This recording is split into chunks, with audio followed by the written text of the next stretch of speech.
Browns Daily, our head coach Kevin Stefanski at the podium. Let's have a listen. Another AFC North opponent, really, really good football team, 2-1 football team. All right, we're good. So we know that there's a big challenge when you're facing the Baltimore Ravens, and they have good players, they have good coaches. It's a unique scheme, really, on all sides of the ball, but really well coached.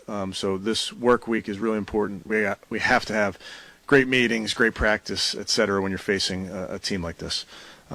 Offensively, unique challenges, with Todd Monken coming in. So new coordinator, I think Coach Monken's outstanding. They're doing a lot of really, really interesting, tough things to cover in the back end. And obviously, with Lamar, always presents all sorts of challenges for a defense, but really good players across the board. Defensively, ton of respect for what they do, how they do it. Can be aggressive, can play coverage. They have playmakers really at all three levels of the defense. Really good football players. And then special teams, you're going to get an honest day's work versus a Coach Harbaugh team when it comes to teams. So really got to be about our business. And but looking forward to the challenge. And with that, I'll take any questions. How has their new offensive scheme changed what Lamar does, or has it really adjusted? What he does? Yeah, I think there's a few big differences, and then there's a lot of similarities to what they've done before. They've carried over certain elements of their offense that will look very similar, and then there's other elements, especially with some of the personnel groupings, that are very different. But he's getting the ball out on time, accurately. His completion percentage is very high, and I think that speaks to both the coaching and the player doing a great job in that scheme. Murray said that if he sees something during the game, he'll tell you, and then you'll call it. How important is that, or why do you think that's important to kind of listen to your guys, and then just that overall communication between you, the receivers, and Deshaun? Yeah, I think that's something that we've always done. I tell you guys all the time, those players have the best seat in the house. They can see it better than we can. And Amari is a very, very intelligent player, so it's not like he's just coming up and saying, get me the ball, which he has done before. But he can give you great insight into the routes that he thinks we should run and how we should run them, how we should set them up, those type of things. Ask you a follow-up on that, Kevin. Do you have to filter that out?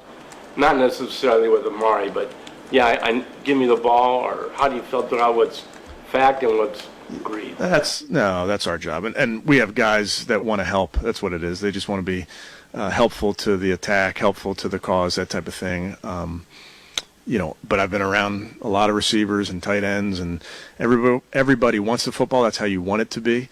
But it's great when you have guys that also can give you insight into things that they think might come open. You need to be getting Greg Newsome back in practice today. Yeah, Greg worked really hard to get close last week. Mary Kay just ultimately wasn't close enough, so felt like we should rest him last week. But he's playing really well for us. Big part of what we do, having the versatility to play inside and outside. So we're excited to get him back. Communication between Amari and you, but Amari and Deshaun, that constant communication on the sidelines and in practice, how important is that to continue building this offense up?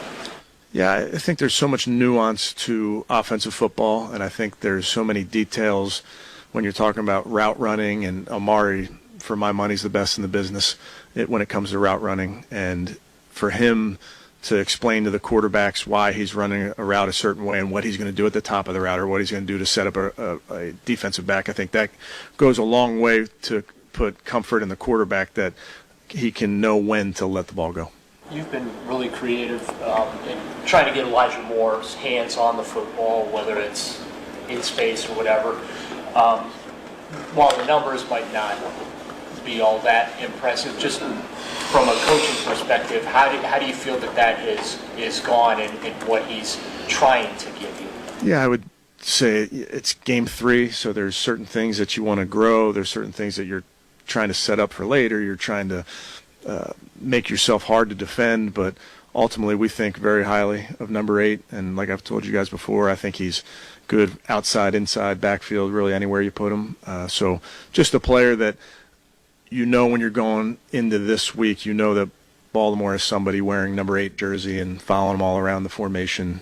And they'll have certain calls when he's here and when he's there. So just always trying to grow those packages, but also recognizing that things evolve over the course of a season. Looks like Jadeveon is playing really well for them. What are you seeing on film with Jadeveon so far? Yeah, I think JD, the entire front, very, very disruptive.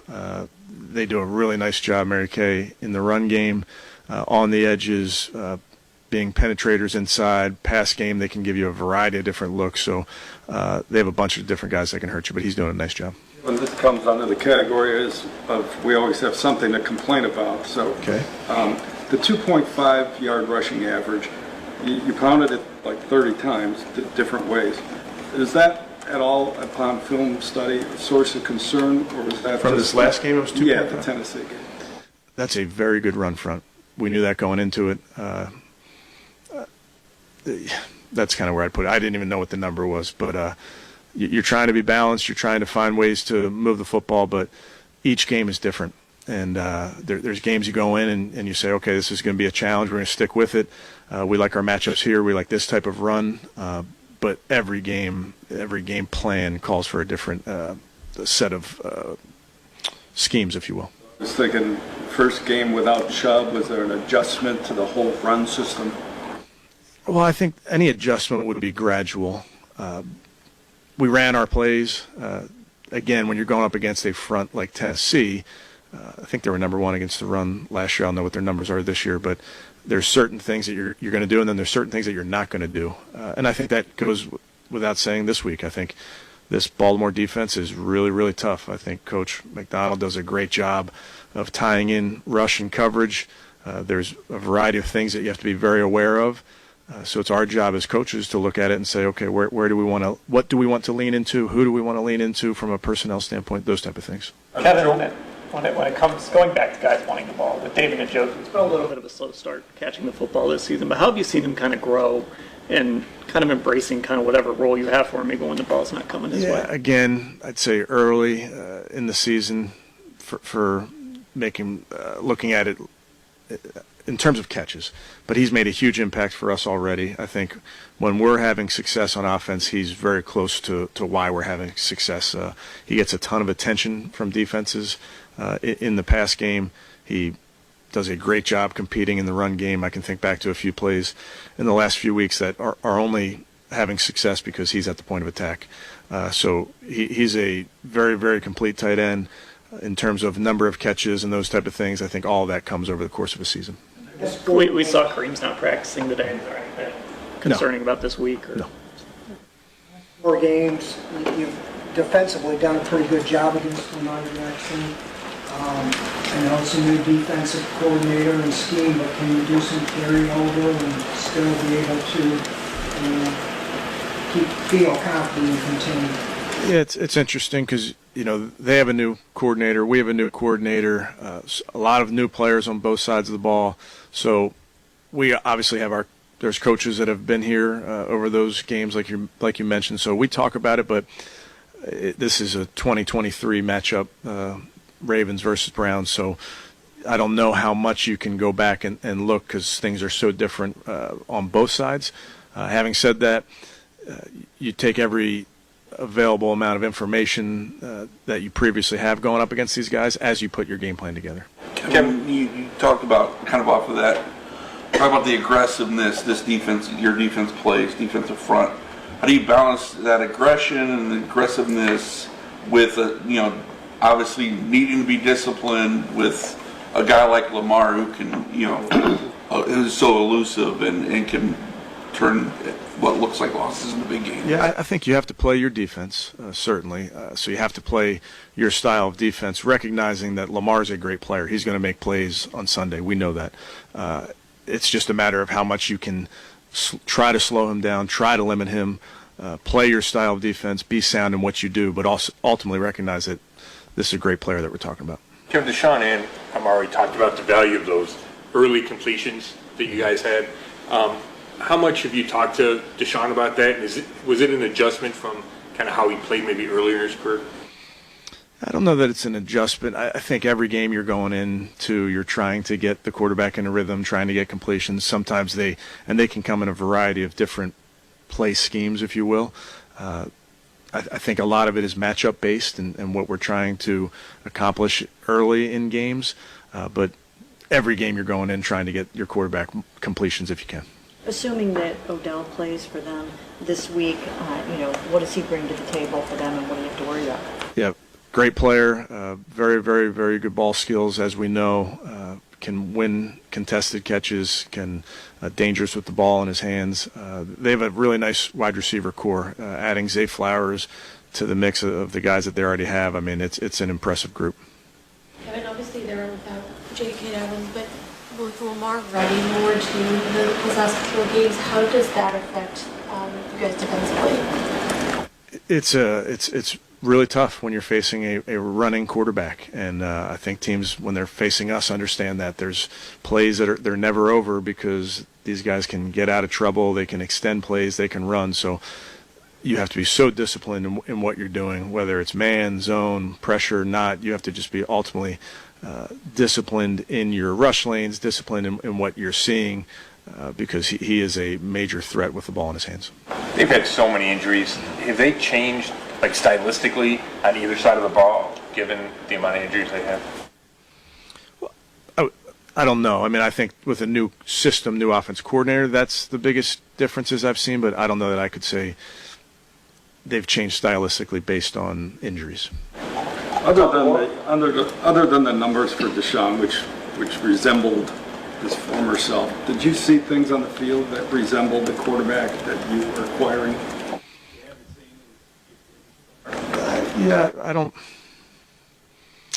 know. I think he played at a high level. I see him playing at a high level at practice. I've seen it in games, so it's just a continuation of the work he's putting in. Kevin, the one late in the first half last week that Anthony almost picks off at the goal line, is that an example of just the work that he does to be ahead of everybody? He played really, really well last week. He plays well for us all the time, but I thought he played as good as I've seen him play in his career. So smart in that play that you're referencing is a great example of that. Ryan Tannehill looked completely the other way, did a great job. You tell quarterbacks eyes away, and he went hard eyes away, and Awok didn't bite. He didn't buy it. He stayed in his lane and got a hand on the ball. I think Denzel had good coverage on that play, but it was a great example of the quarterback. Young players, you'll see the second the quarterback puts his head that way, they'll go. And Awok kind of knew what was going on, knew the coverage, knew where number 10 was for them, and did a nice job getting his hand in the window. Do you see he and Sione playing now without thinking about the injury? I'm sorry, one more time? Do you think he and Sione are playing now without thinking about the injury or what? I do. Okay, thanks, guys. All right, there's Coach Stefanski at the podium. Yes. The Ravens will be here on Sunday, my friend, as we do it live on a First Friday Miracle edition of the program. How you doing? How you living? I'm you got great. the boards? Your boards are ready? The Ravens are totally done. Wow, look at that. Show the people. Where's your camera? Is this your camera?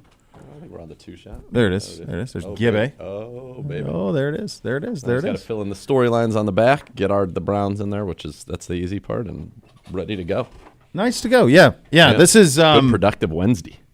First Friday. You need a nice Wednesday. You need one of those when you can have it. This was the first day as I was I took Buddy Garrity for his walk this morning. This was the first I took notice of it, that a brisk breeze, like a cool breeze on the face, like to the point it's of coming. Like, my rule is what I'm going to try to do is I'm going to try to get through October without wearing pants. I think you're fine. I bought shorts just in time for this change of the seasons. But I think we'll be fine. I think it'll be fine.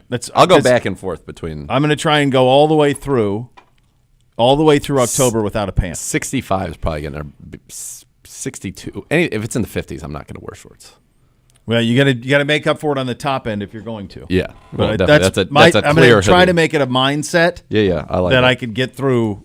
That I can get through without it. This was the first time I felt a little bit of a cool breeze. Then we had a little bit of rain. Definitely a cool breeze as well today. So fall is in the air. Yes, it is. Fall is in the air, my friend. Most definitely. What are you watching? Did you watch anything last night? We had the kids over, so we watched the debut of this season of Dancing with the Stars. New show, new format. Let me ask you this. Are you going to watch this Golden Bachelor thing that's coming on Thursday?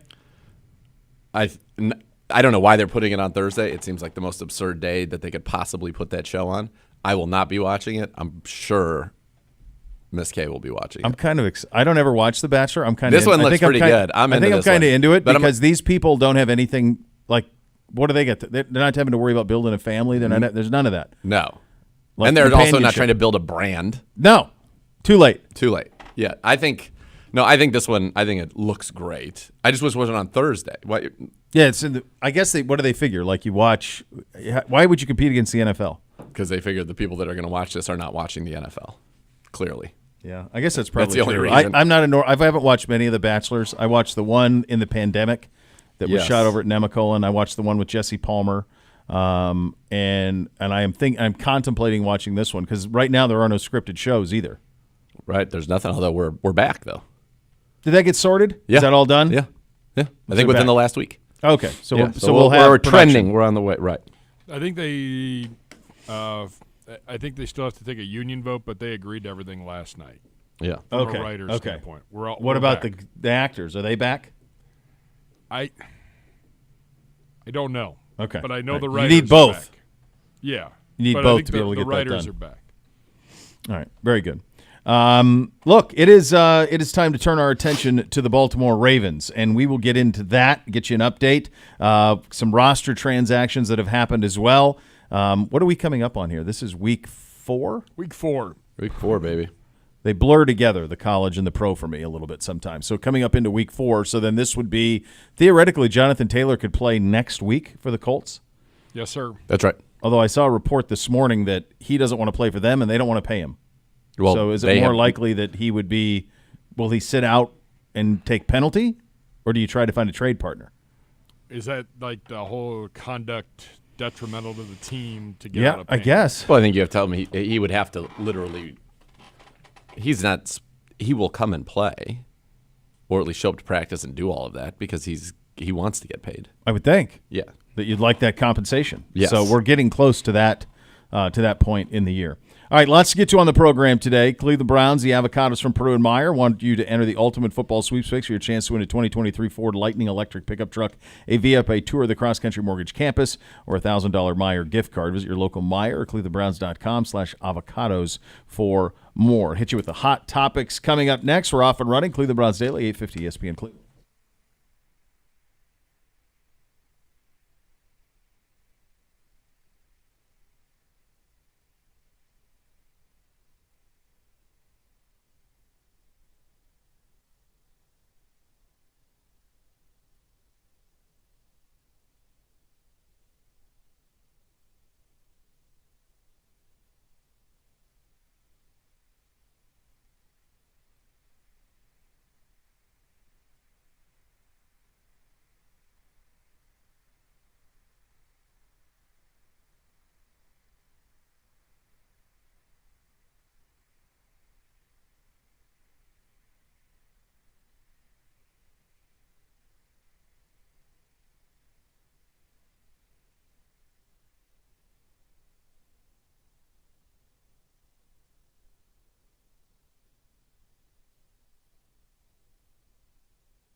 Pet Supply Plus giving you the chance to win tickets to home games all season while providing the best deals for your pet at 75-plus stores in Ohio. Enter for a chance to win at clevelandbrowns.com/Pet Supplies Plus. Receive a coupon to use at your local store. Pet Supplies Plus, proud partner of your Cleveland Browns. Hey, speaking of pets, last week when I was coming out of here, I saw the two new dogs were in the mix, the little guys.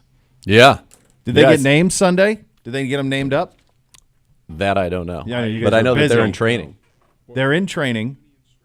Oh, Muni and Stripes. Muni and Stripes is what it is? Per Griff. Good job, Griff. So I saw them when I was leaving here, they were in the parking lot, like getting a little refresher. And I really liked the looks of them. Yeah, good-looking dogs. Yeah, they were bouncing around, a little bit of juice. Yeah. And I was floored by their size already. They're quite large for how young they are.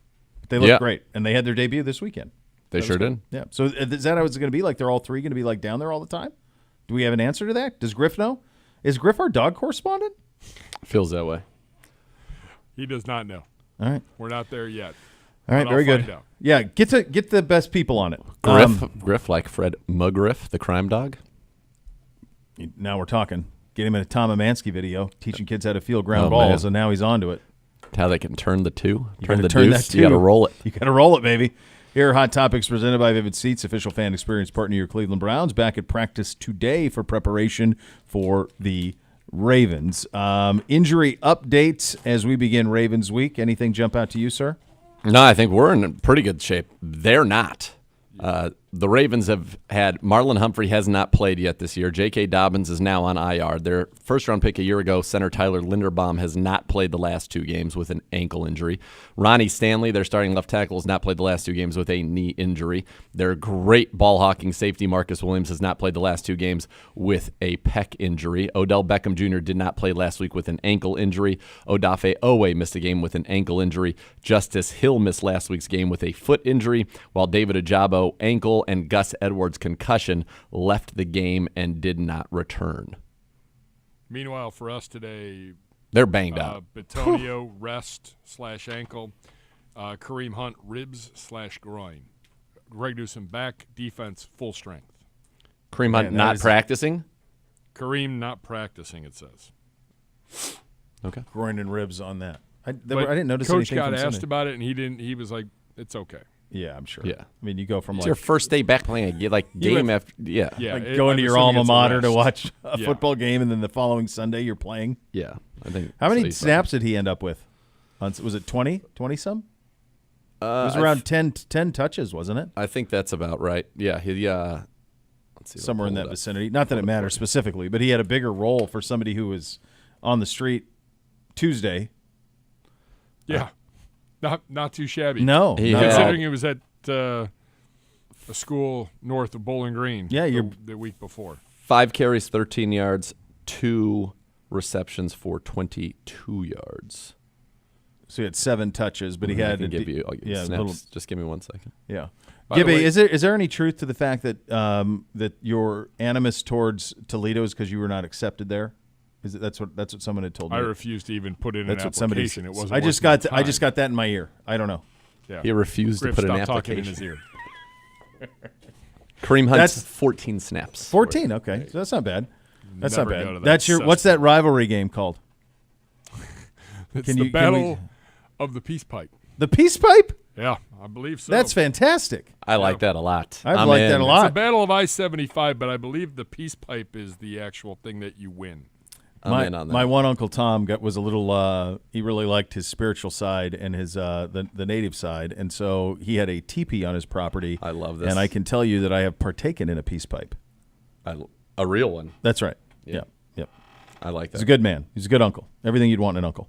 All right. Back at practice, their list is long and distinguished when it comes to the injuries that they have there. And you will note, you said Staley, you said Linderbaum, so that's 2/5 of the offensive line. Yep. But we'll see if they're.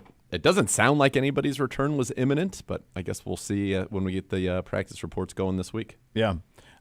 We have signed tight end Devin Asiasi and running back Deion Jackson to the practice squad. Jackson played 2 games with the Colts this season, his 3rd season out of Duke. Asiasi, 22 games, 4 career catches, 3rd season out of UCLA. You'll remember that from your Pac-12 time and all the time I do. And do you remember who loved him? Matt Waldman, when we'd have Matt Waldman.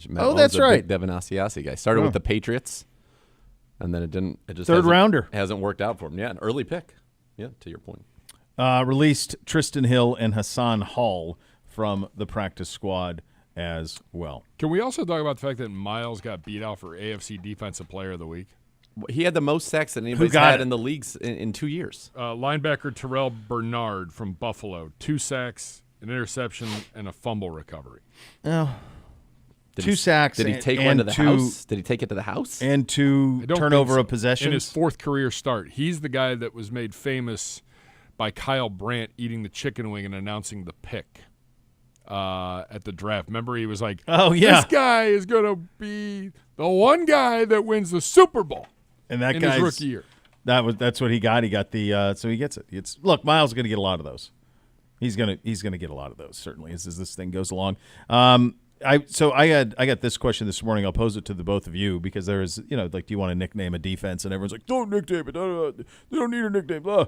Whatever when it comes to defense. Let's remember some of the coolest nicknames in sport are the nicknames given to various defenses in NFL history. Legion of Boom, Steel Curtain, Monsters of the Midway, Legion of Boom, Purple People Eaters. That's right. Very, very strong. Orange Crush, very strong.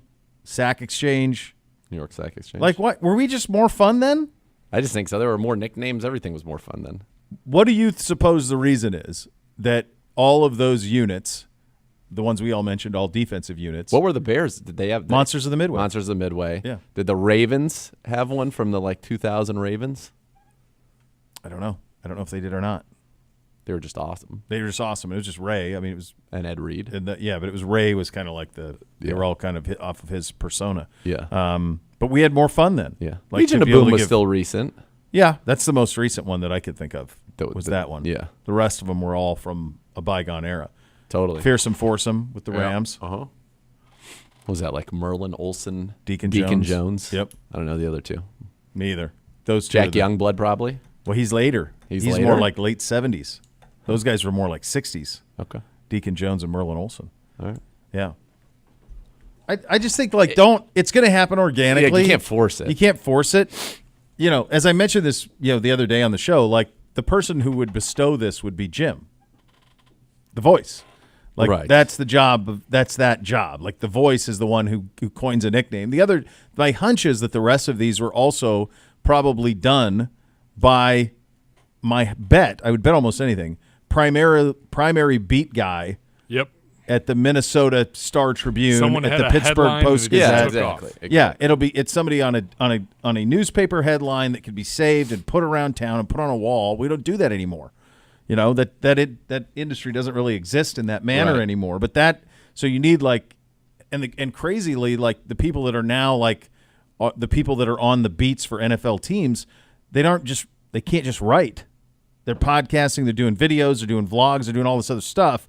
So the attention to detail that comes with nicknaming a team, it's just not happening anymore. I think that's fair. I think that's a fair reason for it. And I just think people. I mean, we had with the dog pound, all of it. It was more fun then, and I think people were not as worried about creating something that could be misconstrued as bulletin board material. If the players were saying, "Oh, we're this, that, whatever." I don't know. I just don't think it's. I agree with you. I think you don't even see it in press conferences. Nothing's as fun. Well, I think what you're freewheeling, and I think that's part of what you just talked about right there is why the first month of the college football season has been so great. I mean, 10 million people watched Colorado play Oregon in a 42-6 beatdown at 3:30 in the afternoon, and it was opposed by many great games. It wasn't like it was the only good game Saturday at 3:30. There were a bunch.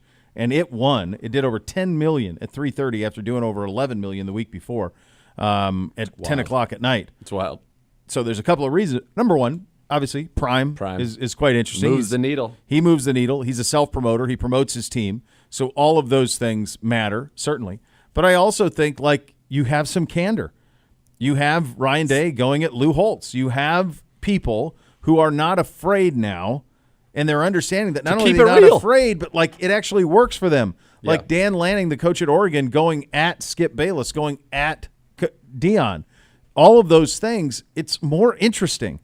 We've been in a world the last 10 years or so, and I think it's probably mostly because of Belichick and Saban, because they've been the most successful, where you have these press conferences and you say nothing. Nothing. It's just awful. Like there's no candor. There's no real feelings. It's just nonsense. So like all of a sudden when you have somebody who has candor, who is interesting, you're like, wow, let's start to pay attention to that a little bit. And it's happening in the college sport. It's happening for sure. It was part of the build of the SEC.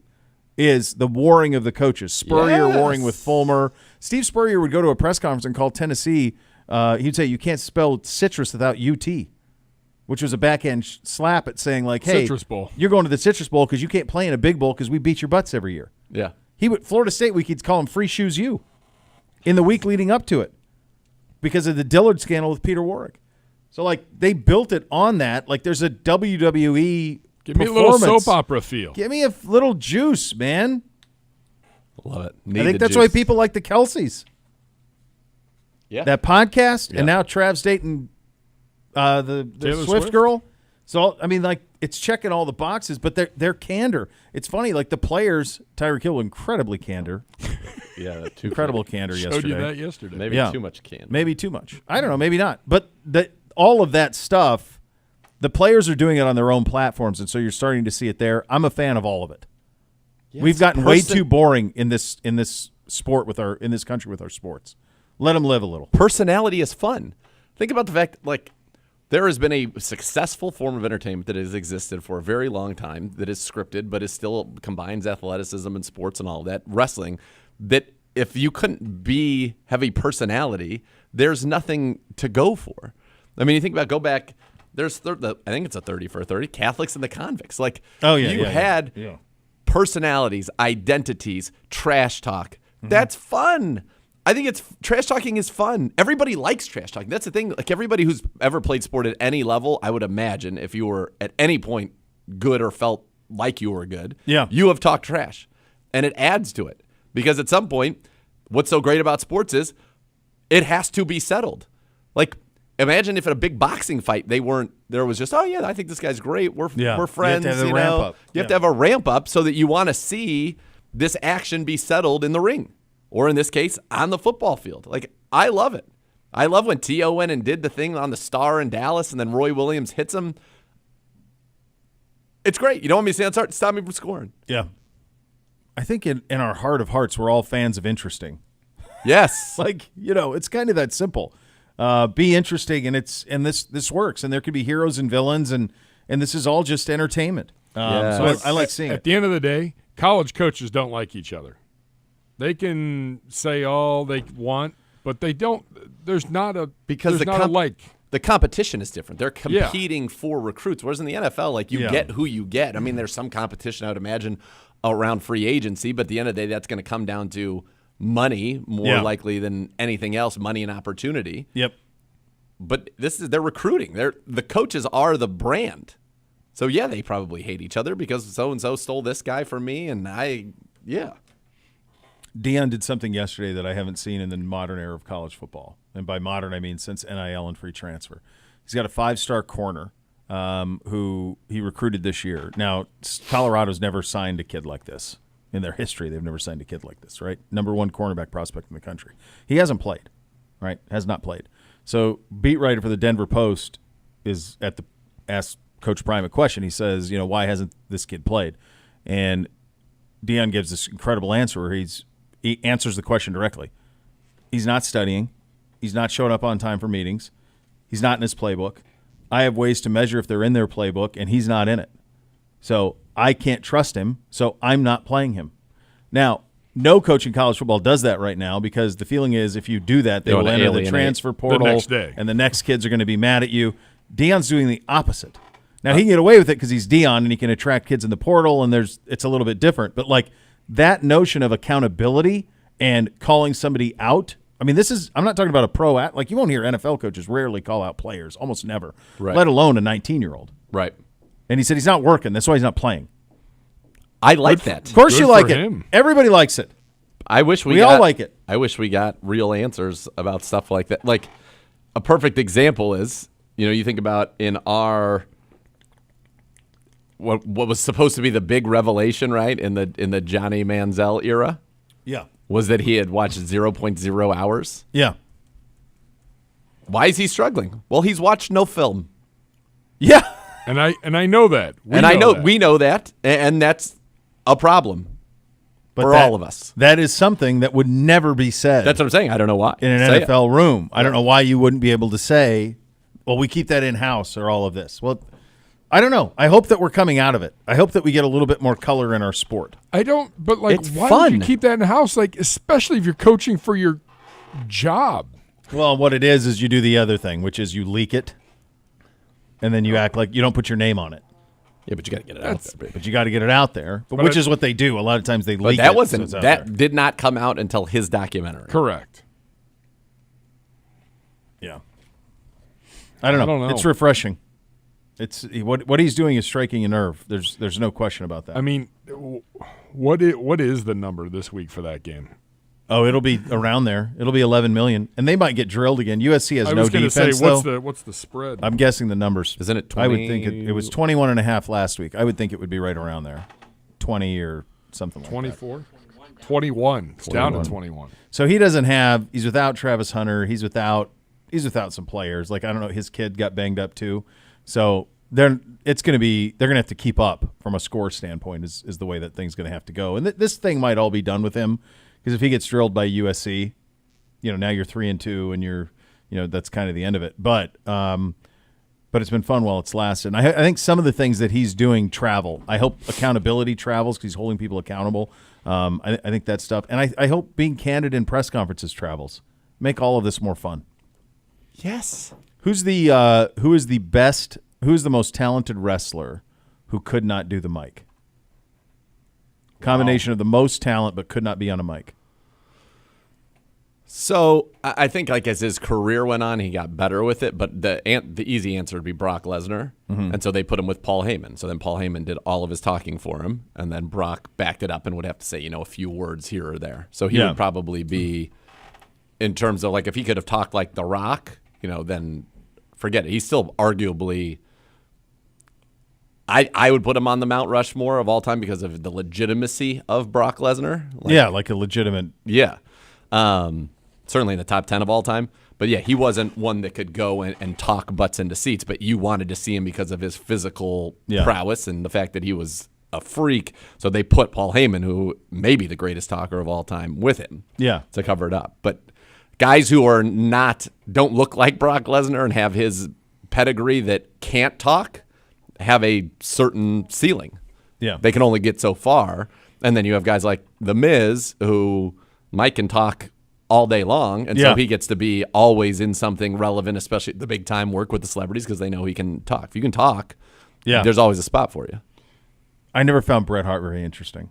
So Bret Hart is very polarizing because of the excellence of execution. There are people who absolutely love him and love all of that, and I would agree with you. He was not on the microphone. As a wrestler, he was sensational, but like as a right. performer, he was sensational, but I didn't find him interesting.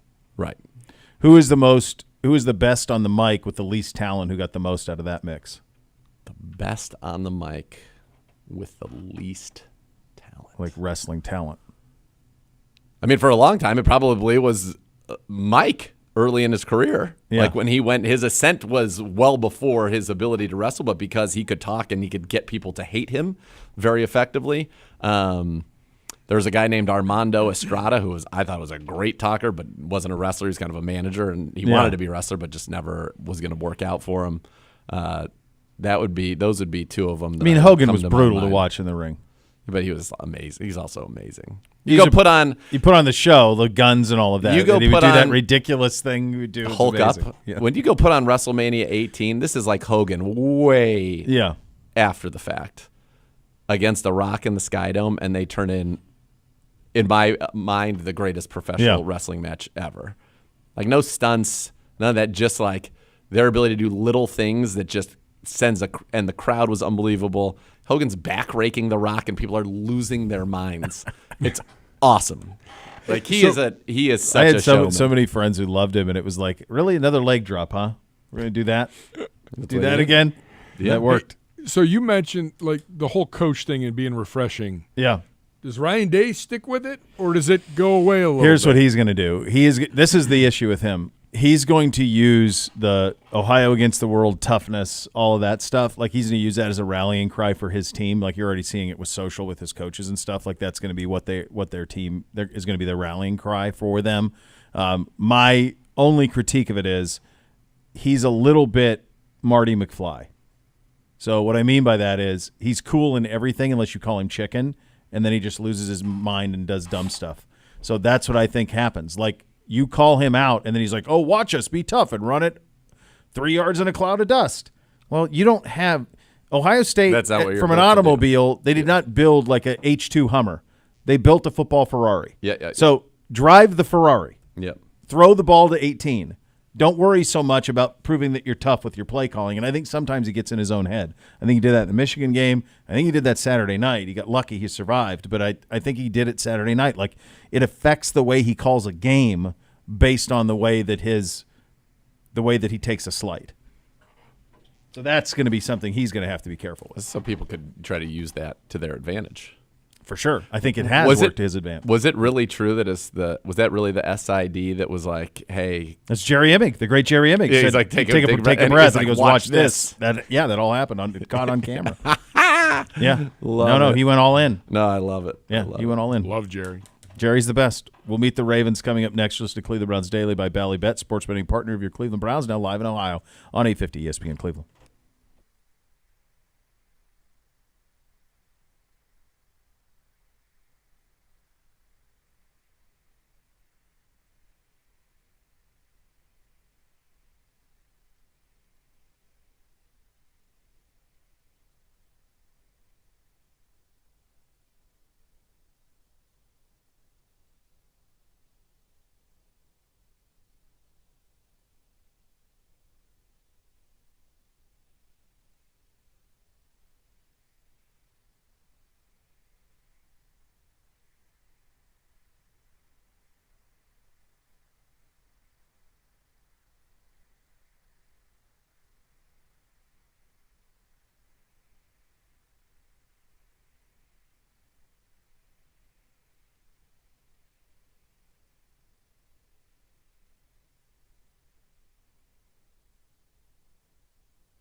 For a team of injury lawyers dedicated to every client every day, call 1-800-ELK-OHIO. Elk and Elk's proud partner of your Cleveland Browns. It is time to meet the Ravens, coached by John Harbaugh.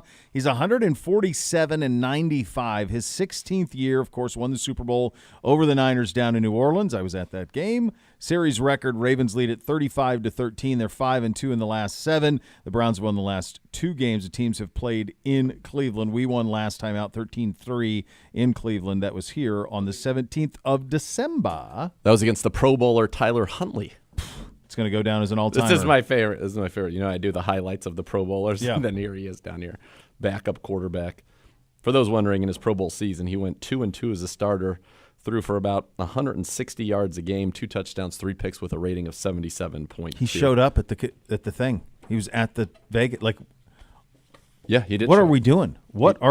He did show up, which is. Jeez. It's the really Ravens incredible. are 12th overall in offense, 5th in rushing, 24th in passing. The defense 10th overall, 8th in rushing, 11th in passing. Turnover differential is -2 on that. Dr. Z. All right, Baltimore Ravens on offense. They are going to run the ball, top 5 in the league, as you mentioned there. Lamar Jackson, he is the one that does it all. For on the season, career high 73.3% completions, but only 7.1 yards per attempt, 2 touchdowns, an interception, and 95.5 rating. He's been sacked 8 times on the season, 193 yards rushing and 2 touchdowns. Now, both touchdowns and 101 of those yards came last week. He had season high in rush attempts, rush yards, and designed runs for the quarterback last week. 51-22 as a starter against the Browns, 6-2 all-time. 66% completions, 1,404 yards, 11 touchdowns, 6 picks, a 95.5 rating. He's been sacked 18 times. He's also rushed for 570 yards and 4 touchdowns. He has 2 100-yard rush games against the Browns. Both of them were wins. He had 124 and 2 scores on that crazy Monday night game where they won 47-42. Throwing the football, Zay Flowers, their first-round pick this year. In fact, they've got not 1, not 2, not 3, but 4 first-round picks in their wide receiver room. Odell Beckham Jr. missed last week with an ankle on the season. 5 catches, 66 yards. Last time he was over 1,000 was 2019 with us, the Cleveland Browns. Zay Flowers, he leads the team in targets, catches, and yards. 25 targets, 21 catches, 188 yards, though. That's only 9 yards a catch. And what makes that even more interesting is he had a 52-yarder at one point. So let's take 188, take 52 off of that.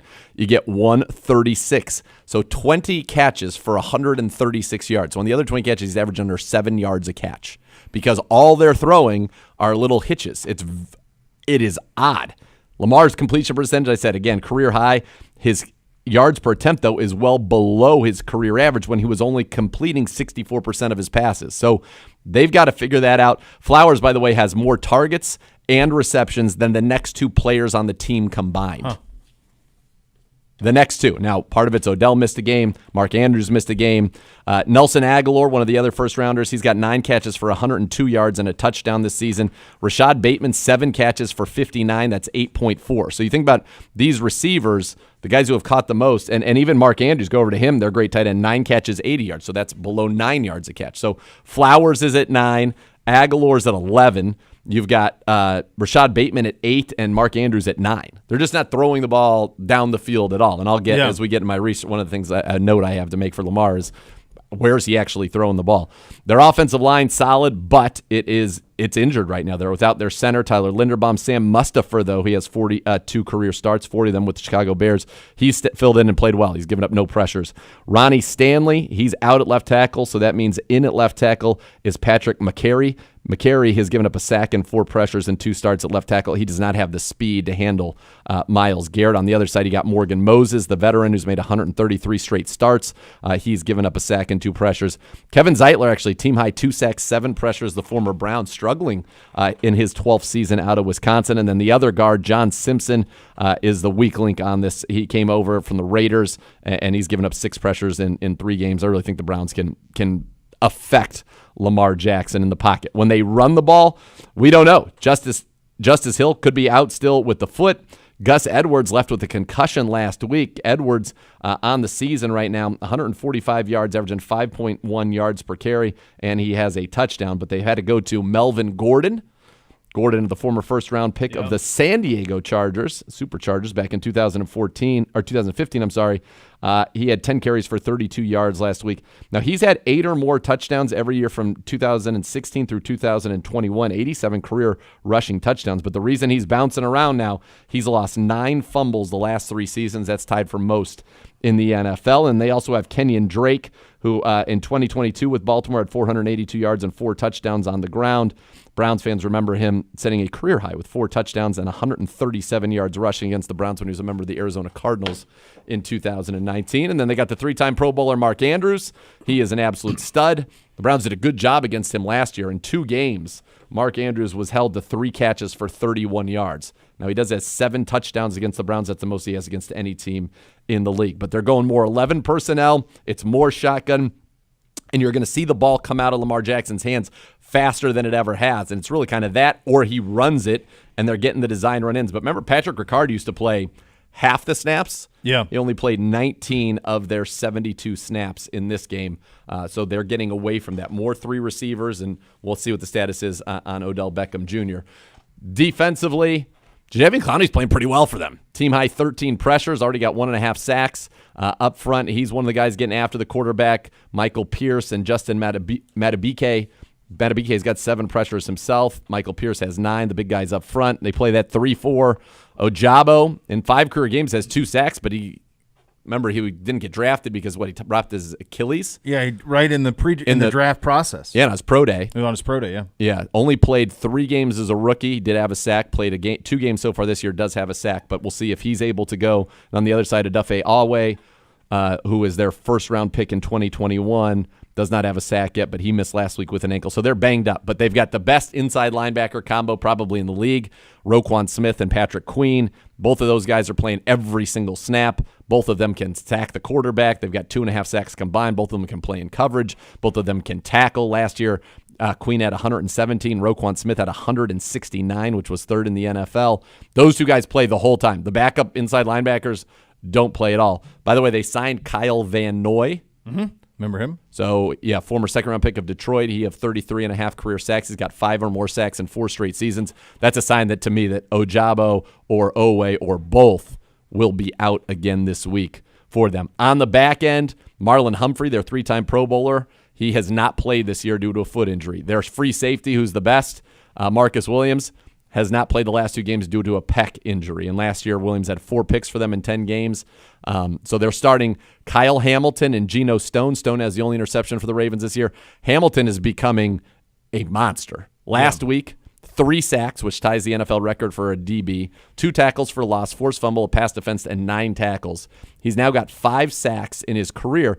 The other 2 came against the Browns. He had a sack in both games against us. So they're using him in that kind of nickel, bringing him down and letting him get after it. In fact, they played 3 safeties in this game, like 76 out of 84 snaps. Hamilton, Geno Stone, and Darryl Worley also played. But this is not a great corner group without Humphrey. Brandon Stevens last week gave up 9 catches. You got to test him, the former third-rounder at SMU. On the other side, they got Ronald Darby, who has not done much of late. He's on his 5th team, former second-round pick out of Florida State. So I think you can attack these corners bigly. Arthur Mollett's a new corner. Rock Yassin is a new corner, the former second-round pick of the Colts. So I like our ability to throw the ball. I like our ability to protect against these guys, especially if they're banged up kind of on the edges there. They are not a great team. They're 2-1. Mm-hmm. They can be incredibly dangerous if you're not disciplined in your rushing of Lamar Jackson. He can make you pay in a big, big way. He is the NFL all-time record holder. He's got 8 games with 200 yards passing and 100 rushing. Second in that category is 3 with Josh Allen. Yeah. He's got 13 games with more than 100 yards rushing. I think Mike Vick is second in that category with 8. So he is a weapon, and that's really what it is. Play clean against them. We're better than they are. We are absolutely better than they are, and they are beaten up. J.K. Dobbins didn't even mention him. He had over 120 yards rushing against the Browns last year in December. He's on IR.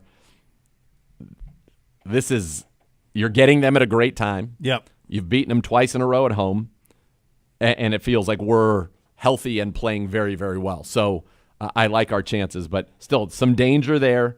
They're not really dangerous as an offense right now unless he's running it. Mm-hmm. And defensively, their linebackers are very dangerous. Yeah. But that's kind of it.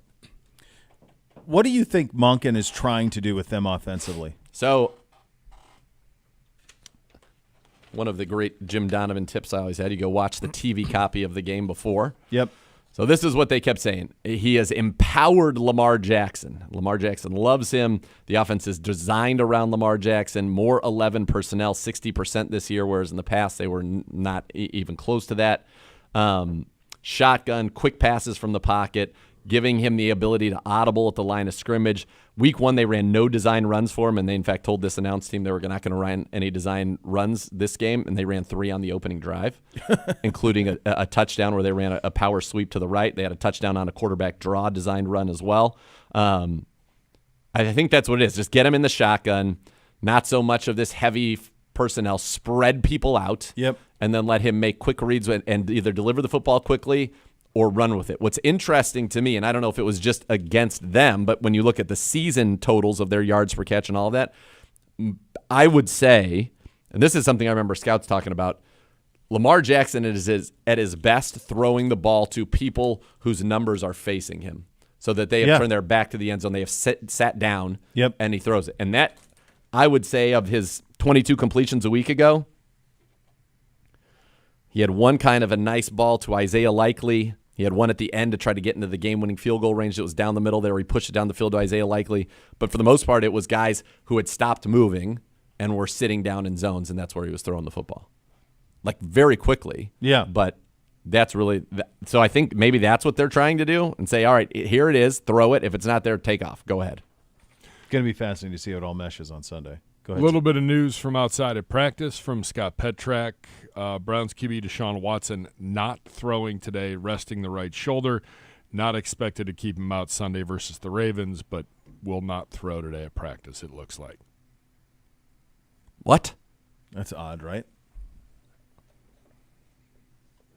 That's quite odd.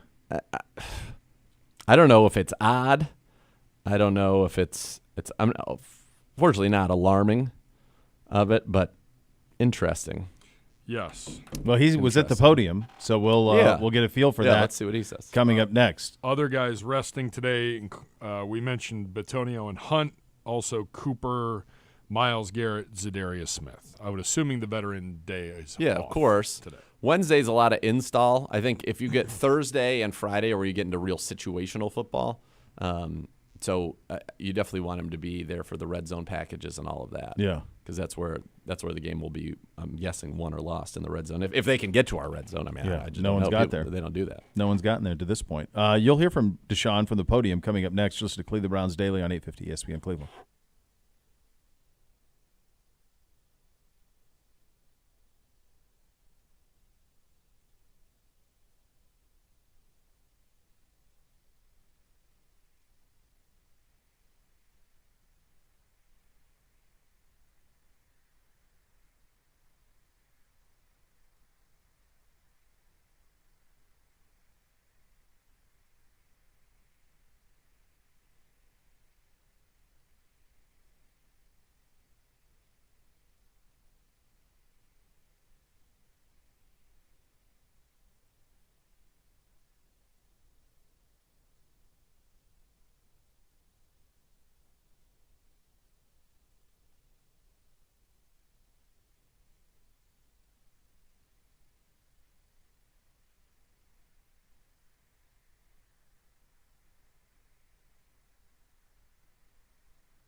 Rumpke Waste Recycling, family-owned business operation for over 90 years, driven by a strong sense of pride in making the world a cleaner, greener place for future generations to live. Learn more by visiting www.rumpke.com. And now let's go to the podium and Deshaun Watson.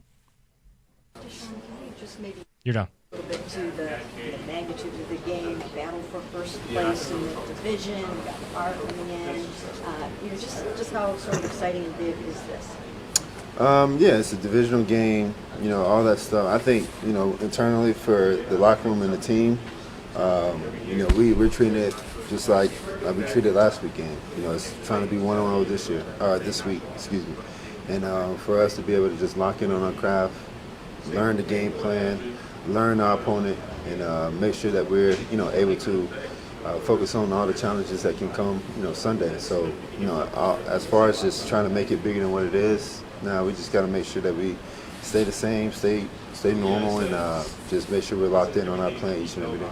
Did Sunday feel differently to you in any way than your previous games here? And what can you take forward from the way you played against Tennessee? No, I didn't feel any different.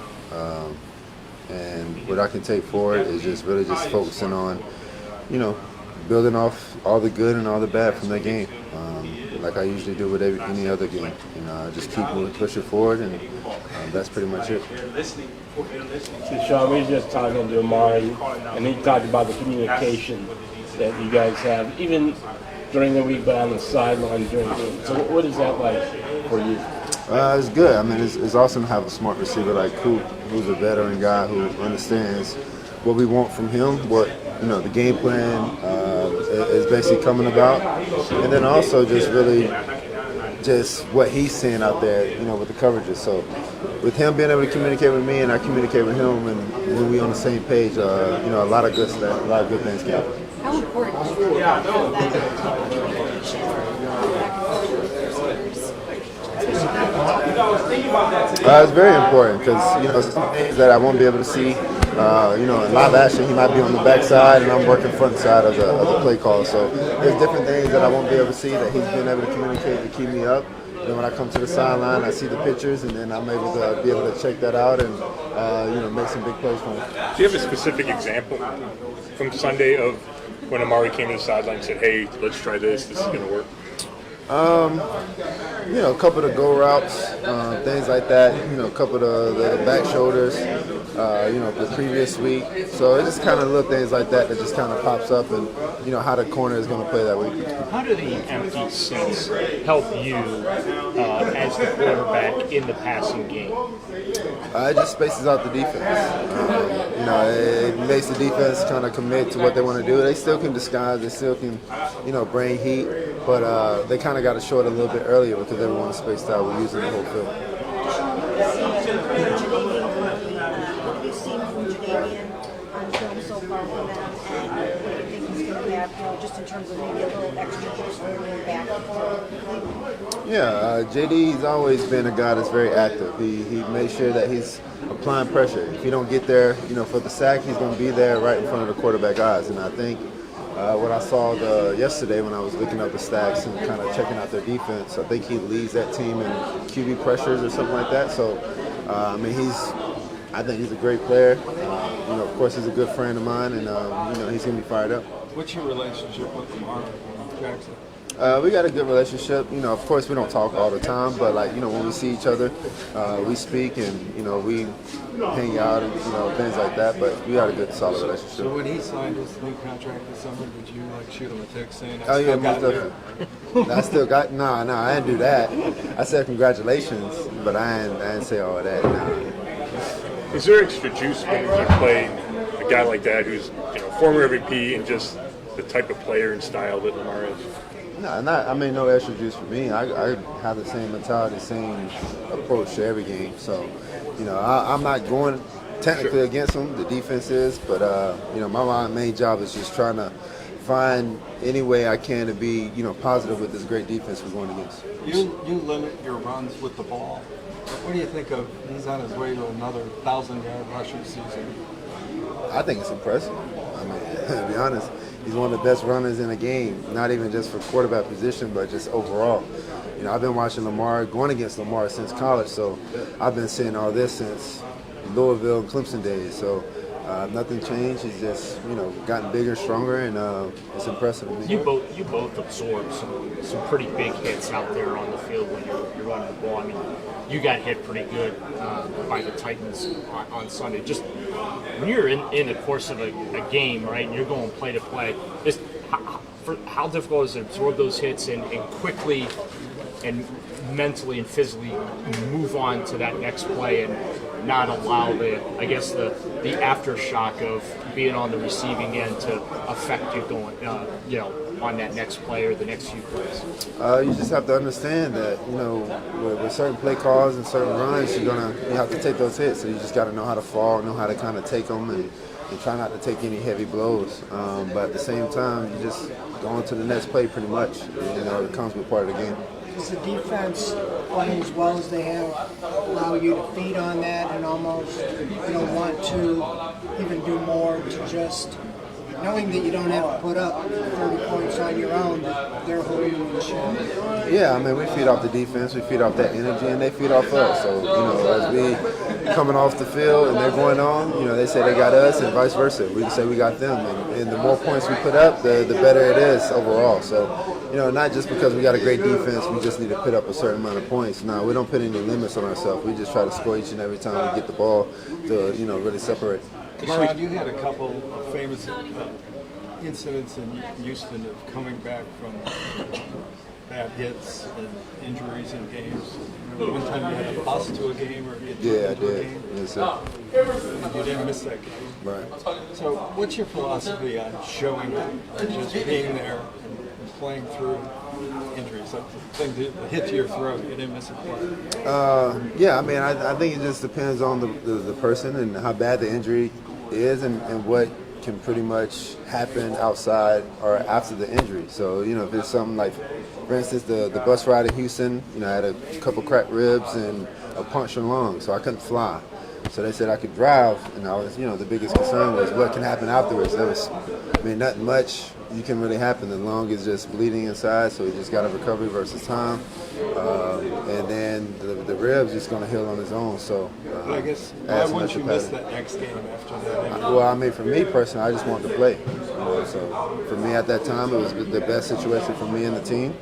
And we went down to Jacksonville, won that game, and it helped out. Baltimore's got a couple injuries in their secondary. How does that affect your preparation personnel-wise going into this game? Nothing. Those guys are playing good. Stevens, 21, is good. Darby is good. Roxanne has been a good addition. The safeties are playing well. They're going to come fired up. Just because the starting secondary is not out there doesn't mean that the backups, the guys that start now isn't as good as those guys. We respect those guys. We respect all of them and the way they're playing, and everyone will come out and compete and challenge us, and we got to go out there and show what we got. But that doesn't change the preparation or anything like that. We have a lot of respect for them. So they're using Hamilton, the safety, as a nickel guy because of an injury. Does he look like he's capable of covering the slot corner? Yeah, I think he's a good player.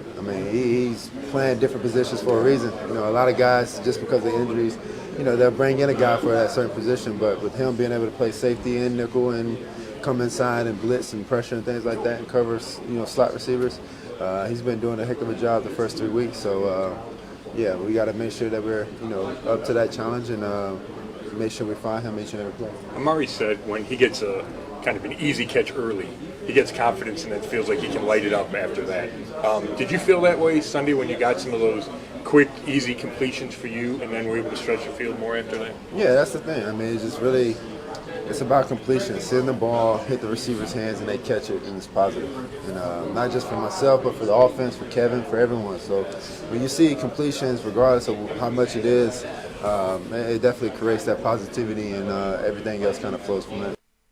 So no mention of it in the presser, but at practice today, in terms of what was open to the media, he's taking mental reps but not actual reps. Yeah, and the throwing on air portion. So we don't know what that means, what it'll mean for the practice itself. Yeah. We'll find out. A little bit of breaking news on the NBA. Woj with this. The Portland Trail Blazers are sending guard Damian Lillard to the Milwaukee Bucks.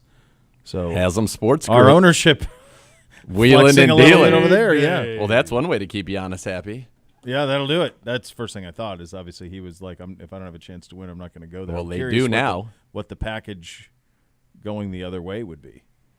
I had a hard time thinking they were going to do better than the Miami package, which was Tyler Hero and 2 1s.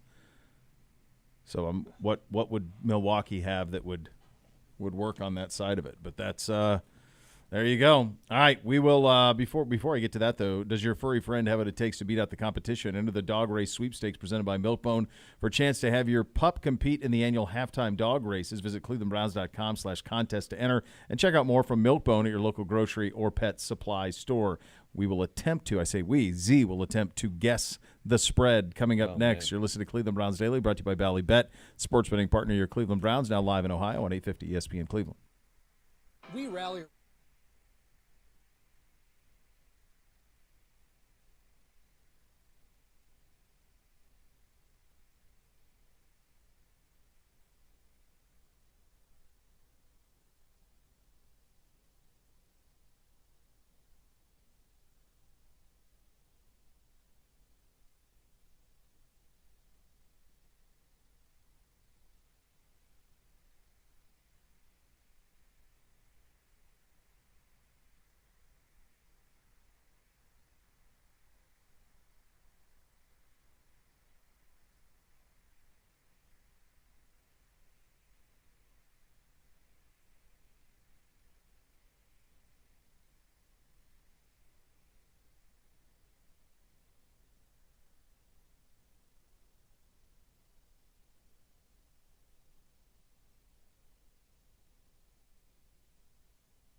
The Cleveland Browns, avocados from Peru, and Meyer want you to enter the Ultimate Football Sweepstakes for your chance to win a 2023 Ford Lightning electric pickup truck, VIP tour of the Cross Country Mortgage Campus, or a $1,000 Meyer gift card. Visit your local Meyer or clevelandbrowns.com/avocados for more. Before we attempt to guess the spread, you have a public service announcement for folks? I do.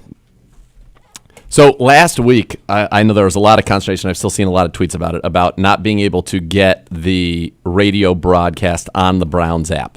So the NFL has enforced its geofencing. So if you want to listen to the radio game of the Browns on the mobile app, you must be in the Cleveland DMA. So that's within 100 miles from the Browns and have location services turned on for the Browns mobile app. Okay, so that they know that is you are where you say you are. Yep. So make sure your location services are on by doing the following. Go to settings. This is on an Apple. Go to settings, Browns, location while using the app /always. You can also access your device's settings by going to settings within the Browns app and clicking device settings. If you're on an Android, go to settings, location, app permissions, Browns to turn it on. So you need to have your location services on. If you are outside of the DMA, that means if you're outside of the 100-mile radius of Cleveland, you can listen to Browns games on the radio on either Sirius XM or on NFL Plus, which I think is a $6 a month subscription, but you can get every radio broadcast there as well. So, and anybody on the network, right? If you're in the radio network, the apps of those stations would be able to have it. Yes. In those markets. Right. Yeah. So this is, I think for a while, it's been fortunate that they haven't been really enforcing that geofencing, but I think that now clearly they are. This is an NFL decision, not a Browns decision. I wonder if it'll ever, you see this with the NBA teams, like the Suns, for example, are just giving their games away free over the air. Yep. So that their fans can watch them. Well, the NFL hasn't done any of that stuff, but you do wonder if there would ever be a point. So Maybe. there was so the Utah Jazz. They did it too. They're doing it an too. hour ago. Oh, did they do it? They made it official? They've launched their own direct-to-consumer streaming platform, Jazz Plus. The app will offer live games, other content for $15.50 a month or $125.50 a year. Okay, so they're trying to monetize, whereas like Phoenix is giving their over-the-air rights to a Correct. local station, not a cable, like an over-the-air channel in Phoenix for Suns games. So that's what's going on there. All right, let's do it. Let's attempt we're 3-0. Yes, We're 3-0. the spreads. Half point. Didn't think I'd be able to do this. Feeling good about it so far. You're off to a great start, dude. Off to a good start. I had a Crushing it. couple wild ones last week that I got, but also and then I was off by like 5 points on some of them too. There were some big numbers last week, so that's always tricky. All right, let's start with Thursday Night Football. It is the Detroit Lions at the Green Bay Packers. It's a good one. It is a good one. It's one of the better games of the week, honestly. The Packers have not been getting much Vegas respect, so I don't think that they will be favored. I think the Lions will be favored. In Green Bay? In Green Bay, where they beat Aaron Rodgers to send him to the playoffs. I think the Lions will be favored by 1. It's 1.5. Oh, baby. You get it. Lions by 1.5. Ravens at Browns Sunday, Cleveland Browns Stadium. Browns -3. 2.5. Got it. Bengals at Titans. Cincinnati Bengals at Titans. Bengals -3. Bengals -2. That's a loss. Oh, yeah, that is an L. Oh, yeah. That's a loss. Half point. That's right. You gotta Only get a half- 2? Only two. Only two. They just had 94 yards of offense. Well, the week before, they beat the Chargers, and the kid threw for 80% of his passes. So, I mean, it's Not against us. No, it's a little different. Falcons at Jaguars. In London. This is in London, the international. London so they're games. staying there for 2 weeks, right? They're playing Yes. this week and next. I believe so. I wonder if they'll try to make that. I wonder if they'll set up shop over there. Try to. I wonder if they'll reinvigorate that. Jags -2.5. It was 3. You get it. Oh, okay. 3 and 1. I mean, they got nervous on slumped that at home. one. I was nervous to go to. They've had I was thinking of back-to-back. going down 37 to to 17. I was thinking of going down to 2 on that one. Yeah, Good thing I didn't. very. Dolphins at Bills at Highmark Stadium. This is the game of the week.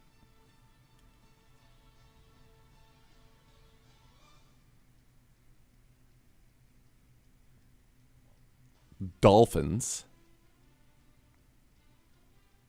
No, they won't do that. They won't do that. They can't. It's one of these two teams by 3.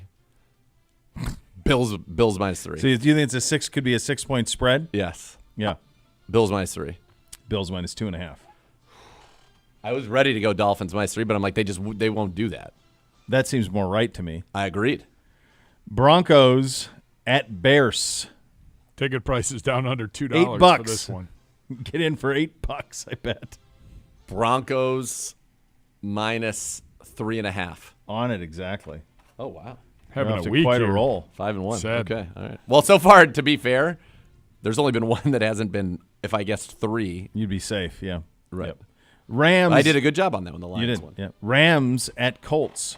Rams at Colts. It'll be Minshew, I think. I think Richardson's still in concussion protocol. So He that'll is be Minshew. slated to throw today, but still in protocol. still I don't there. understand how you can throw I don't and be either. in protocol. I don't but either. That's Because where it's we a are. stage of protocol. Well, there you Doing go. some activity and then not having a setback, and then that allows Then you to that get allows to the for next. one more. Yes. Yeah. Rams at Colts. This is going to be somewhere between 0 and 1. If I call to pick them, I have to hit it exactly. But if I say a half, I get a pick 'em. Yeah, because it's a half. Okay. As long as you're the right way on the half. Oh. Colts, who just beat the Ravens, -0.5. -1. You got it. 1? Yep. Bucks at Saints. You're off to. This is your best week ever. You've never. So far. I think you could go like just one loss this week. Is what I'm feeling. I don't think so. Yeah, I think. What I is think it? it's in play. It's Bucks at Saints.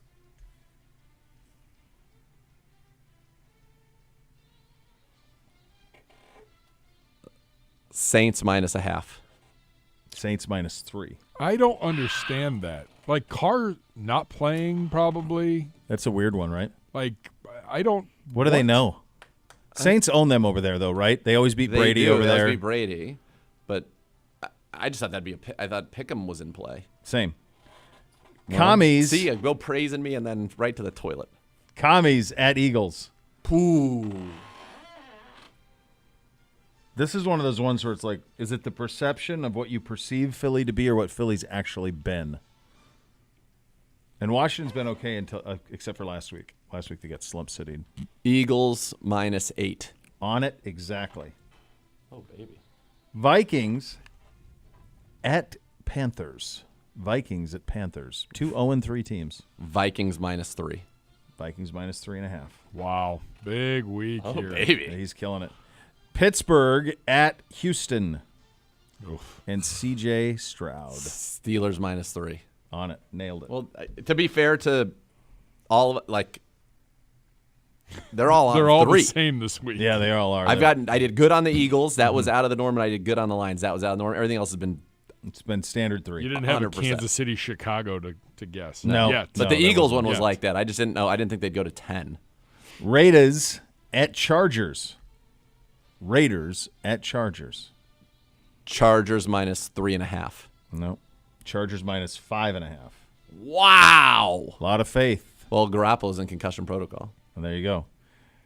Patriots at Cowboys. We've already got a winning Patriots week. at Cowboys. Cowboys -6. Nope. Cowboys -7. Cardinals at Niners. Niners -14. On it exactly. Wow. 2 touchdowns. Chiefs at Jets. Sunday night football. Oh, Great.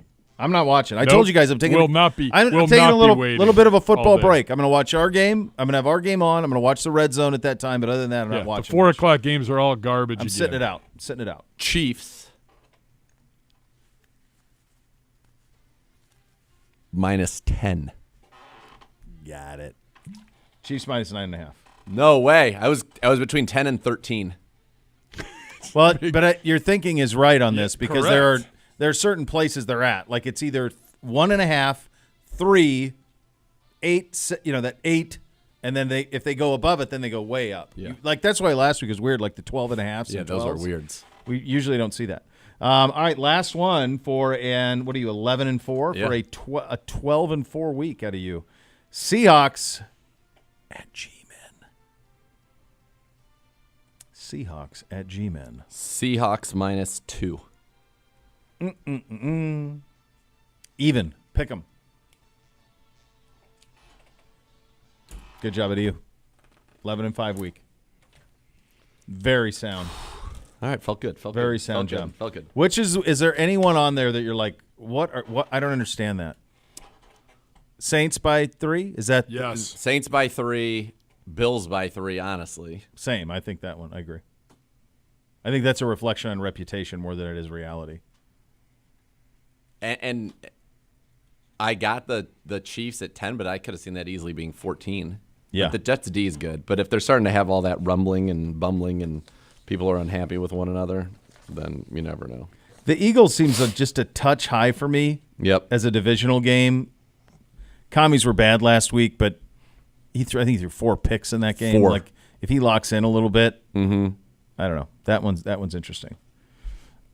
Yeah. It's going to be an interesting week. Not a lot of great games, though. Unfortunately, the best game, our game, is the one we'll all be watching, but the other one's going on at the same time. I wish that was a Dolphins again, and Pats. The 4 o'clock games are all like the best 4 o'clock game is Chargers, Raiders. Everything so the else. 425s this week are Raiders, Chargers, Pats, Cowboys, Cardinals, 49ers. Again, garbage. Well, they're the three of the 5 highest spreads are all in that window. And then the Sunday Nighters garbage. Sunday Nighters garbage. Yeah. The Monday Nighter I have no interest in either. I don't care Nope. about the Seahawks or the Giants at all. There's no excitement to that. Doing nothing for me. Join Z and Gerard, West Park Station Live, Kevin Stefanski Show. Tomorrow night, 7 to 8, compliments of Bud Light. Browns corner MJ Emerson will join the show and be on site signing autographs for that. Coming up next, one of the men on our defensive line is making a very, very big difference. Defensive end Alex Wright joins the program. You listen to Cleveland Browns Daily, brought to you by Bally Bet, sports betting partner of your Cleveland Browns, now live in Ohio on 850 ESPN Cleveland.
Daily, very happy now to be joined by Browns' second-year defensive end, Alex Wright. And Alex, first off, congratulations on your first NFL sack. How did it feel? I mean, it felt like it got real surreal as soon as I stood up. I mean, it was what I've been working for a long time. I mean, just got to keep working. Just had my mind on the first one, and now it's out the way. I just work to getting another one when that time comes. So. It felt surreal, but I'm happy we got it out the way. What did you hear from the good folks of Elba, Alabama, about being the first person to get a sack from that fine town? Oh, they wasn't about the sack. It was about the dance. They didn't even. It was like they was happy about the sack. It was, but people, they was like, I'm not a good dancer, so I'm the type of person I back off everybody dance. But it was just like, what. To hell with it. Like, I just started dancing. They love to dance more than the sack. So, but it was a proud moment for all of them, for me included. So, more sacks, more dancing. People like it when Alex Wright dances. Nah, facts. Facts. It's fun. It's a funny scene. It's fun for everybody. It's fun for me also, just to go out there and have fun. But I mean, we can't wait to try to get more. So. Absolutely. So take us through that play. What happened on that play? What did you see pre-snap? And then what were you able to do to get that sack? Pre-snap, I just remember Miles taking Henry for a TFL. So, just looking at the backfield set and whatnot, I'm thinking this is my shot. So I'm already locked on, Henry. I already know what the play is going to be. And, I just see Tannehill, he kind of pulls it a little early. So it kind of just mellowed out. Like, my steps took the same as where my eyes were leading, and it kind of just all looked so normal, and it kind of looked like, it's kind of like I just converted, and then, I was closer than I was, and I felt like when I reached out to him, it was like, okay. When I reached out, and the beginning of his name was on his back play, I said, yeah, it's a wrap. Let's go and get him down. So, but, I mean, it was just like it all happened so fast. So I was surprised looking at myself on TV of how fast it was, but that just goes to show when you can fly around when you know what you're doing. So, is that a big difference for you at this point compared to where you were, like going into Week 4 last year? Oh yes, it was a big difference, because I was still trying to find my way through the NFL. Now that I've been here for over a year, I'm now accustomed to how the NFL works, because last year it was game speed for me. Last year it was the strength, and it was the bending, it was the schemes. Now I actually have been through it, and I'm happy I got those opportunities, because last year, like I said, I was just trying to feel my way through it. But now it's like, okay, now I know what to do. I know what to take care of. I know what to expect. So now I just gotta use my physicality and my knowledge to the game, and just take it out there on the field. And it wasn't just a sack. You could see you were flying all over the place. You had a couple of big tackles coming down the line like that. Was working on your speed something that you wanted to do this offseason? And if so, how did you do it? I mean, it was just taking the training very seriously. Whether it was, getting an extra one in with it, because those add up. At the end of the day, people don't realize, the little things add up. Just the want to of seeing yourself out there actually on the game field, running somebody down or making a tackle that's needed to be made at a certain time, or, maybe a game-saving tackle. You never know. So, I mean, just I credit it to the people I train with down in Miami, because they're big on speed training, agility, change of direction, everything. So, I mean, I credit it to them for making me a better defensive player and a better athlete. How hard was it when you got that knee injury? Because you had some momentum going, you were having a real good camp. All of a sudden you get that knee injury, but then here you are a couple of weeks later, and you're back and better than ever. I mean, it was just, at first, talking to the trainers, when you hear that word surgery or procedure, it's like, it was kind of a blow. I'm not gonna lie. I was emotional in the car, until I got a call, from AB, and he told me, just get your knee ready. You're gonna be all right, and once I talked to him, it was just, okay, when is surgery? Surgery happens, and now I'm in this mindset where I have to get back to the team as soon as possible, and that's even working my knee out and rehabbing on the weekends. So I didn't taking no days off. I credit myself, because even at the house, I have stairs, and that was a big thing, step ups and stuff. Not so. just trying to get my knee back in the best shape possible. And my mindset was, just come back faster, come back stronger, come back more explosive. And seeing myself, on film this past game, it really showed up. So it certainly did show up, and it's exciting. And you talk about that whole room. What's it like being in that room right now? You got Miles, who's having a great season. Zadarius hasn't gotten there yet, but he is around the quarterback all the time. Obo's gotten there. You're getting there. What's it like, kind of in that room? Man, it's positivity. Everybody wants everybody to eat. There's no no eyes. There's we. That's the biggest thing that I recognize. Everybody wants everybody to win. Everybody is teaching everybody, whether it's something little, whether it's something big. I mean, no lie, you could go out there and see us as a whole defense. We are quote unquote the engine. Everybody feeds off us. If we're not eating, then nobody's not eating. So it basically starts with us. So we take that to heart. We take that very seriously to, build the camaraderie throughout the whole defense. So just being in that locker room, it's just nothing but positivity and good vibes all over. What have you learned from a guy like Zadarius? Smile. That's the thing. You be around Z all the time. He's always smiling. He always positive. He never shies away from teaching the game to young players like us. So I could go to Zadarius right now and ask him anything, whether we're eating lunch, whether we're out of the facility, whether it's on my film, food, playing, watching TV, something. It's like he's never shy away from being the mentor that I needed. So, and plus I used to watch him, especially growing up, because he grew up our way from where I'm from back in Elba. So it was like, okay, he's from where I'm from, and we kind of seen the similarities as soon as we got to hanging out, and it was just like we connected even more. So it was just like, man, I'm gonna stay by him, I'm gonna stay by Miles, I'm gonna stay by Ogbo, I'm gonna stay by all three of them, and just learn, ask questions as much as I need to, and it's just as simple as that. As soon as I get off the practice field with a question, just like that, boom, it's problem solved in a matter of 10 seconds because they already have the answer. So. That's awesome. I mean, I don't know what more you could ask for as a young player going into your second season. And now with this defensive scheme, too, you get to be in a 2-point stance again. You get to be moving around in the middle like your days at Alabama, Birmingham. Are you feeling comfortable with that? Are you having fun with that? I never felt more comfortable in a long time since back then. Because back then, that was, throughout the season of my junior year, it was just like, okay, I'm comfortable. I can fly around. I'm free. I don't have to worry about, getting under somebody or getting over somebody or having to stick to this certain gap. I mean, there's certain things that we have to do throughout the game plans and schemes, but just overall of being able to fly around and be free and be physical. Yeah, it does remind me of being back at UAB. It does put a smile on my face a little bit because, I'm doing what got me here. Yeah. So, I mean, it's just being able to just make plays and being able to just, like you said, just be free and fun and relaxed and just go.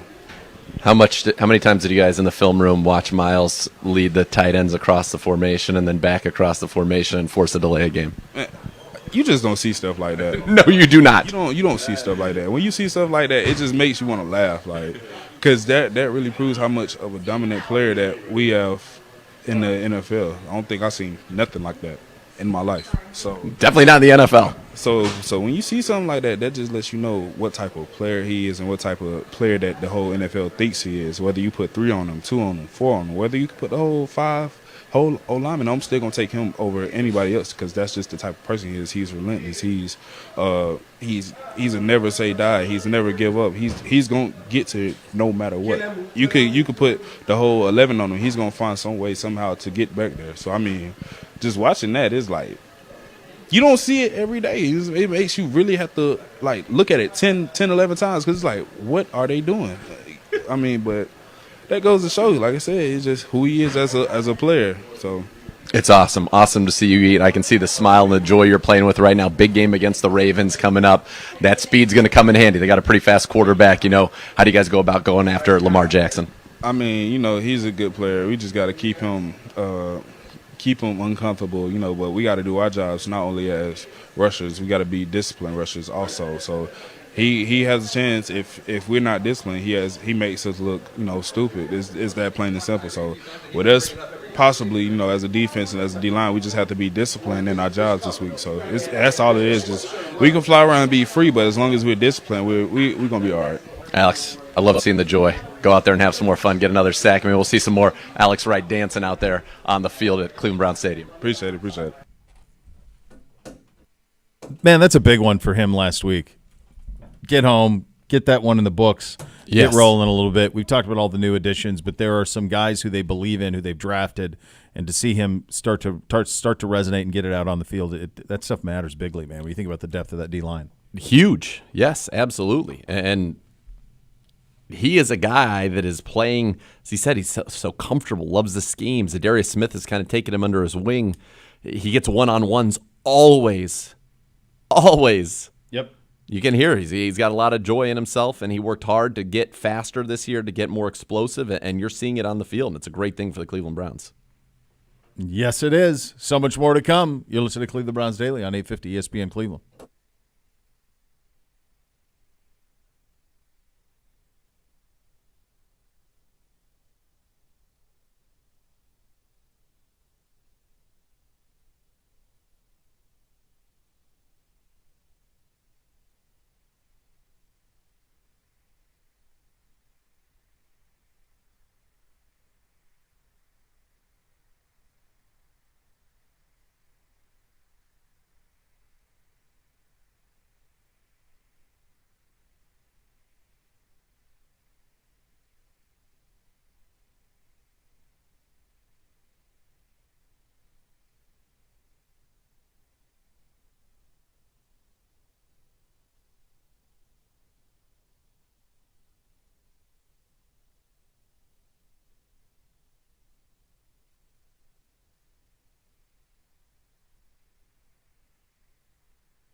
Join Ken and Gerard tonight, 7 to 8, Browns preview show all along the University Hospital's Cleveland Browns radio network. Grant Delpit joins the guys as they preview the Browns and the Ravens. Big trade in the NBA. Damian Lillard headed to Milwaukee. That is the headliner of that.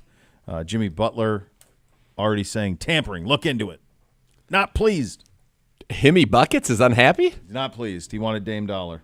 Tampering. Miami. Look into Isn't it. he in South Beach? He is. He was Yeah, just stop complaining. Do you think that I think they're he just showed up in Omaha and was doing karaoke at a local bar. fantastic? Do you think it's a little surprise? Is it a little odd to you that since landing LeBron, the Heat really haven't been able to land another guy. Like, they've had cap space, they have talent, they win, they've had opportunity, and they've never been able to get a second guy down there. Well, they got Butler, Hero, but they traded and for Bam. Butler. They drafted Hero. They drafted Bam. Like, they don't have. They've had cap space to like go get a guy, a real guy, yeah. and no one will go down there. Do people not want to play there? I think it's LeBron. Look at Fila. Tequila. What do you mean? You think it's LeBron? You think LeBron? I think LeBron said, "Don't play there."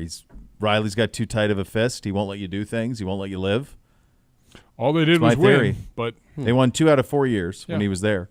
Today, by the way, is the anniversary of their introductory, the first press conference to start that season. Not the one, not 3, not 4, not all that, but the first one. And I'll never. It just, only reason it popped up on my timeline. I'll never forget the look of it. Wade was seated in the middle. Yeah, and LeBron and Bosch were like his sidekicks. Yeah, Dwayne Wade. Like he went to another guy's town. I mean, it's just went to Dwayne impossible to wrap your head around now that they didn't make Wade go to Chicago and they all like met somewhere else.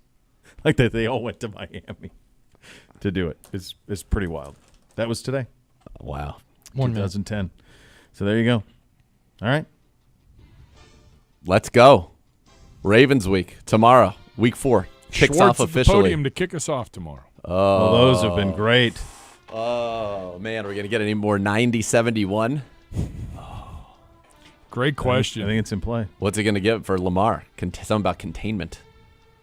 I think that feels like a lock. Yeah, we're gonna get something about that. Yeah. Going to be a fun week. Going to be a fun week. The next level is coming up next. Sledgehammer. There you go. Oh boy, little Salisbury Hill, you're going to win big. Big win for you. Big time. Big time. Big time win for you. The next level is coming up next. We're back tomorrow. Cleveland Browns Daily, 850 ESPN Cleveland.